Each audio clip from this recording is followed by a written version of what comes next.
Three, two, one. Welcome to Ikaseringa's podcast. This is your boy Begzin. I'm back. Enye episode yesibili ke le. So nakulena njengoba bengishilo earlier ukuthi ayifile ngizobe ngisha nje man ngama-book yana review, but lena is not really a review but rather a reading. Ngithola shuthi ngizobe ngifunda incwadi and then mina ngizozwakala to the show and then ngichazela ukuthi bathi sikhiphana kule ncwadi leno, yabona, bit by bit, page by page, asijaha, yebo, because ngifuna ukuthi sijwayele nami myself sijwayeleni sibe kule habit yokufunda incwadi, yebo. So in this episode ifele ngizobe nginibambe nje ngencwadi ka-JP Jordan Peterson, 12 Rules for Life and an Antidote to Chaos.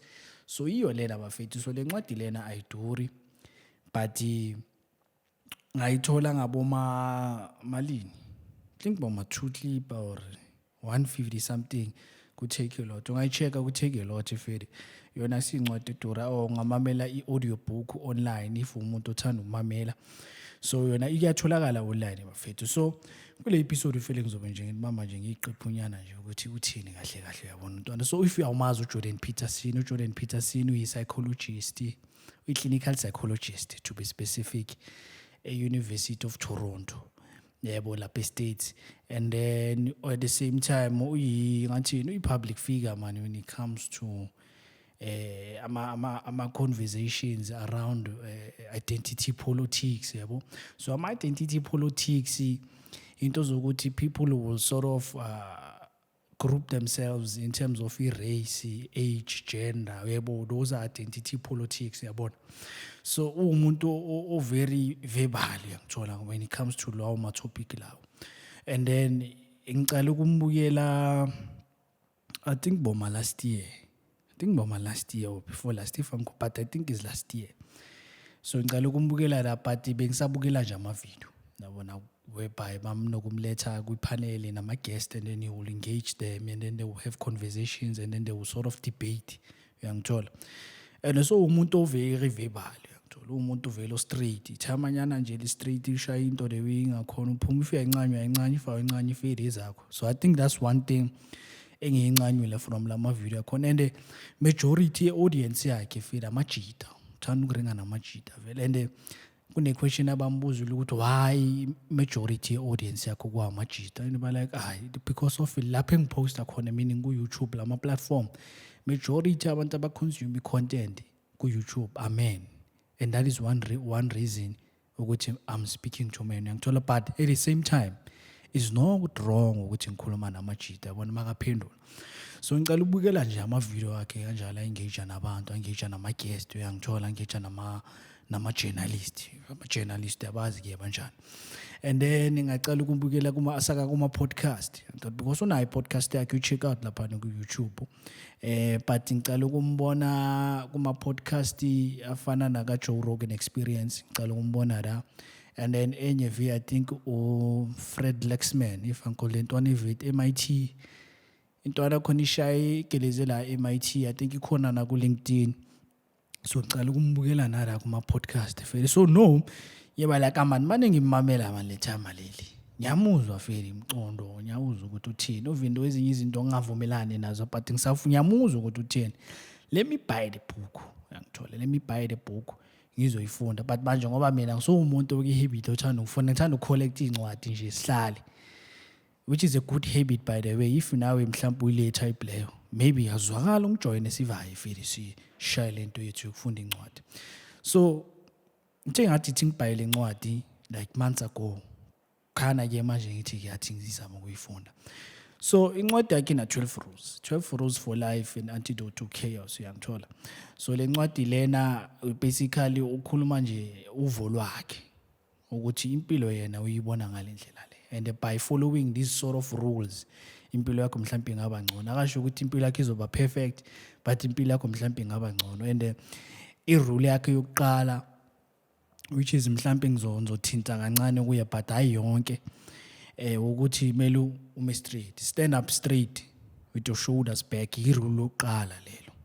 So kule rule lokuqala iqala ngokuthi nje achaza ama-lobster abantu abawazi futhi thina selokishini asiwazi ama-seafood, akunande ulwandle la sazi ama-seafood. I-lobster ile ilwanyanyana man sinobu-crab nyana uyangithola i-crab or yini. So incanywa kakhulu yilaba abadlala izinto nje besifuna ngiyodla ama-lobster. Yabona lozo zonto le. So uyawachaza ukuthi ama-lobster ayafana nqamashi nabantu, human beings, meaning i-nervous system yakhona. Uyichaza ngale ndlela leyo ukuthi ama-lobster whenever azizwa strong they flex, whenever they feel powerful, whenever they feel strong, because ama-lobster malone esikhathini esiningi ahamba wodwa, and ama-lobster uzowathola kakhulu at the floor of the sea phansi ahlala lapho. So they will position themselves at the bottom, at the floor sea.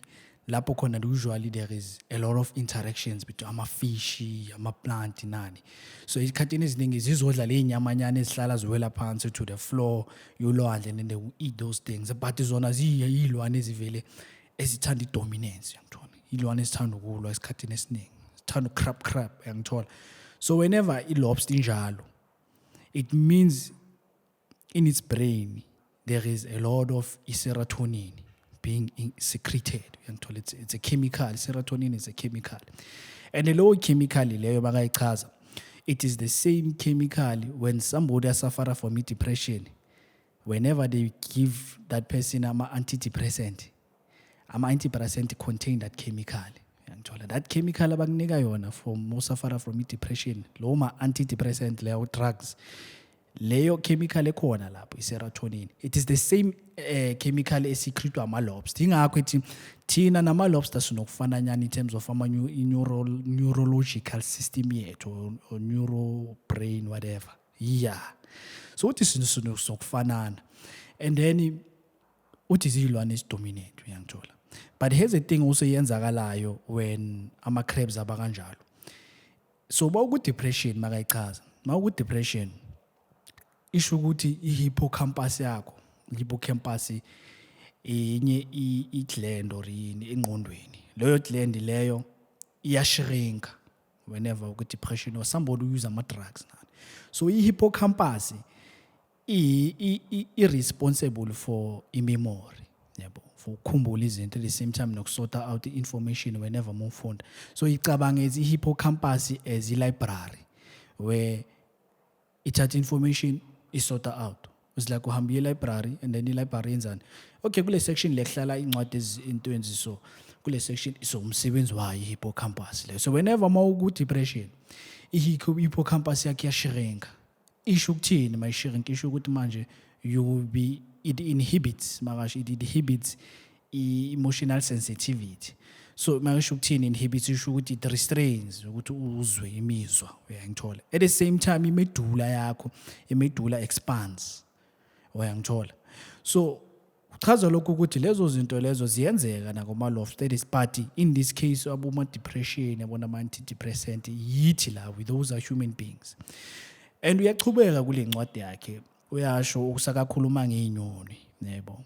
Uthi lezi kunale nyoni la babizi i-wren, WREN, angazi ukuthi ibizwa kanjani. I think u-W is silent for some reason. Uthi le nyoni lezi nina mani izilalele nicabanga ukuthi uthi because of ilento ziya-migrate from North America, so ziza lapho ngaboma-spring. So thina masihleli silale sitile iy'nyoni sihlabelela kamnandi lezi. Uthi nina you don't realize ukuthi it's actually chaos la. Kuyaliwa. They are fighting for position. They are fighting for indawo. They are fighting for ukubonakala. They are fighting for more positions. Nina, you don't realize that. And ingicabangisa like in the society yamanje akunayibani. Even in nature it happens ukuthi ilwane they are fighting for the same things esilwelana nazo. We are fighting for land. We are fighting for jobs. At the same time, whenever we get crowded in the one, there's a lot of competition, and it also explains those interlaws and ama-lobsters. Whenever sibe indaweni one scrimpan, there's a lot of competition, there's a lot of fighting for territory and stuff. It happens in nature. And then in case of Xenophobia to say, it's easy to say anfuneki ngayi kule ndawo yethu because of anhlali lana nina, and then nina nizosithathela ama-resources with the same thing that happens in nature amongst ama-lobster. amongst inloni.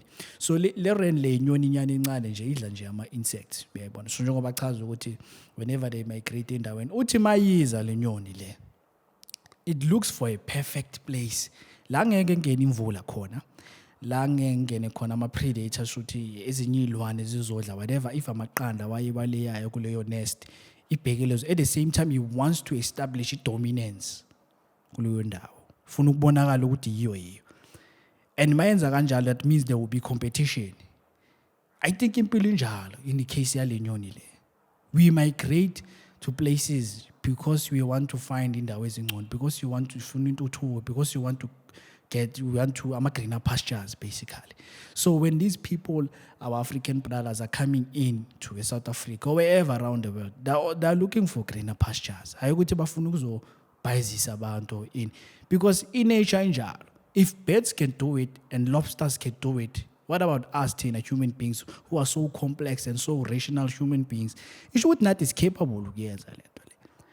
And it's human nature ukuthi siyenze. Whenever indawo engasa be suitable for thina, we move out and go to greener pastures, yangithola. So bafethu yiyo nje isiqephunyana sokuqala sale ncwadi lena uJP makayichaza uJordan Peterson ukuthi man siyafana man nenyoni, siyafana man nama-lobster, because at the end of the day sifuna indawo ezingcono, sifuna indawo ezi-comfortable so that sikwazi ukufeed imindeni yethu nama-family yethu ney'ncosi, sikwazi ukuthi nathi sibonakale sibe ne-value, which also speaks to Maslow's hierarchy, whereby manje accomplishile zonke lezi zinto lezi, which is in between kuzo zonke lezi zinto ufuna ukezi-establisha kune-stress, but at the top of leyo hierarchy leyo is self-actualization. So bafethu ithi sivaleni namhlanje, so besiyichubekise le ndaba lena manje sesizongena-ke kule part le yakhuluma nge-territory nenyoni, yebo, and then sibone ukuthi mhlampe si-relate kanjani le ndaba lena. So bafethu, this is your boy Big Zini, Kasiringas podcast. Pay for your moya, shapa moya.